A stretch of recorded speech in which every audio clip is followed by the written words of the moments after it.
Hey everyone, I'm Brad, here to show off my garden slash greenhouse that I've been working on this summer. So this is a converted winter parking shed that I've covered with some vapor barrier. So I want you to come inside, take a look. Crap, I thought I could turn this camera around. So this is what I'm working with. We have some raised beds. I made this bed this summer. These are some foldable frames that I got off a farmer last year. And so in here I've got some beets in the front, layered with some kale.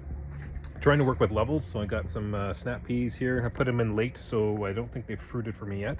And then behind them, there is some celery. I'm not sure if you can see that.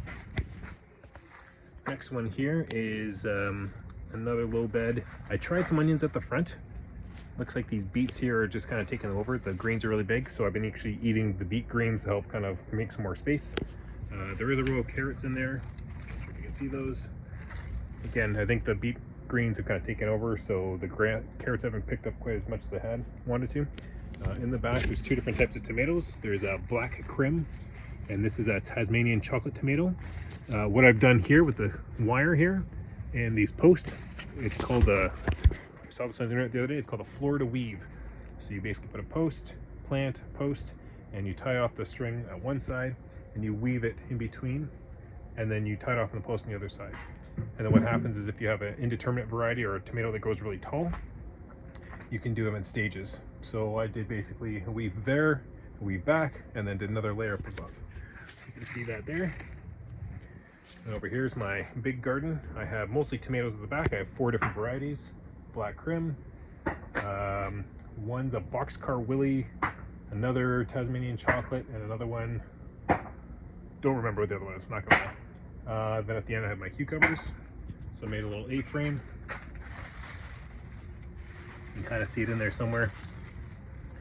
Just a little A-frame with some 1x2 and some plastic netting over top of it that I just stapled to the frame.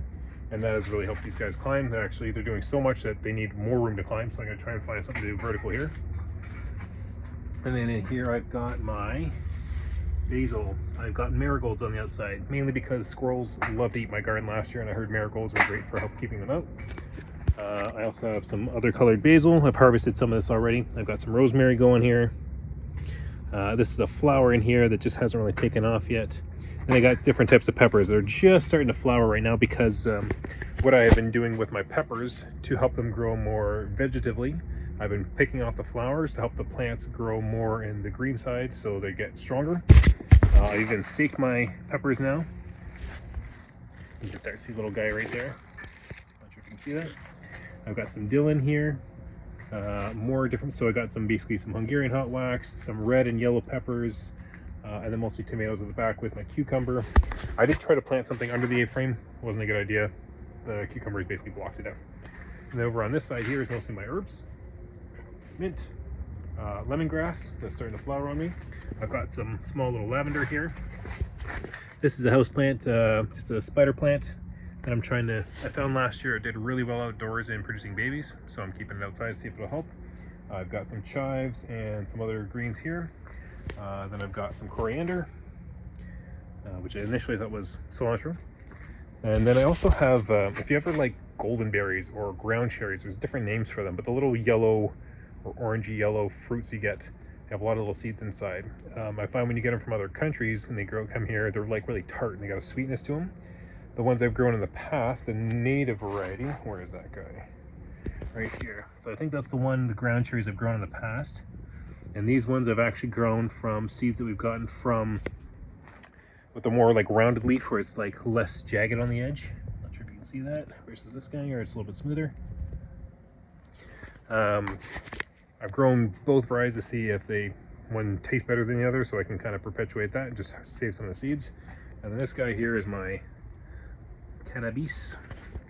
I've been manually, you can kind of look at him, he's not the most level guy in the world. I've been manually manipulating, low stress training the plant for it to kind of grow low and broad. These guys are definitely in need of a water, so they'll probably get that in the morning. And then in my berry bush out there that I haven't shown you guys just yet, I found some strawberries that I forgot I planted in there last year. So I've transplanted those guys in here. I am hoping that they are going to produce a lot more fruit, because I think they're an everlasting variety, so they should produce again. And then in here I got some oregano, some more dill, some other herbs. But yeah, that's my test for this year. Right now it's about 9 o'clock at night. It's about 20 degrees in here. I put up some silk. Only reason why I've done this, these are shears I got at like the dollar store or at the Bible Mission for like $2. And it was more for me than it was for the plants, because it was in midday working in here. It gets scorching hot, so it just cuts down the heat a little bit. Let me show you the bush outside. So in here we have my raspberries. And I got black currant, which are these little guys right here. Let's see if I can find some. There we go. Super tart, delicious. Love them. Thanks for joining me on my tour.